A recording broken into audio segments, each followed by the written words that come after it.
I am Gianni Perea from Worcester Polytechnic Institute, and today we will be demonstrating how to test nitrate concentration with a reagent test kit. We will be using API's Freshwater Master Test Kit. If your test kit is different than this one, please follow the provided instructions.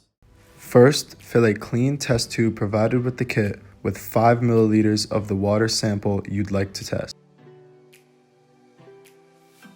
Then, remove the safety cap from the nitrate test solution number 1 reagent bottle by pushing down on the cap while turning. While holding the bottle upside down and completely vertical to the sample, add exactly 10 drops.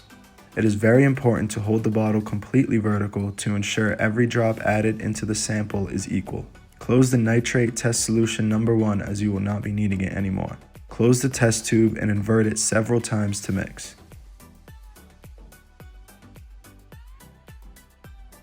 Then grab the nitrate test solution number 2. Now add exactly 10 drops of this to the test tube in the exact way you added number 1.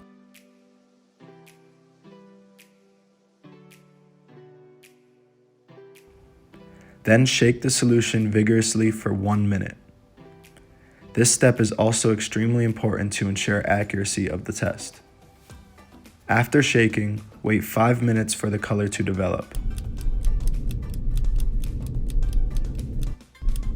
Once this 5 minutes is up, compare the color of the solution to the nitrate color chart provided. Be sure to view in a well-lit area against the white area of the chart. The closest match is the ppm, or milligrams per liter, of nitrate in the water sample.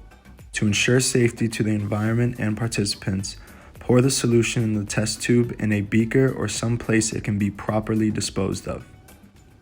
Then, clean out the test tube by filling it with clean distilled water and shaking it, then pouring it into the same beaker or vessel you are using for disposal. Repeat this process of filling with clean water, shaking, and disposing 3 total times. Most importantly, never put the already tested solution back into the water source you are testing, as this can cause pollution to the source.